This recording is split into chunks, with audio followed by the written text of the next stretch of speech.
Thank you, Mr. Speaker. Magandang hapon po sa inyo lahat.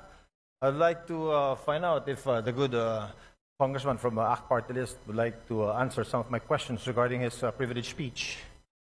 I would like to find out from the good congressman if you are a member of the Anti-Drugs Committee.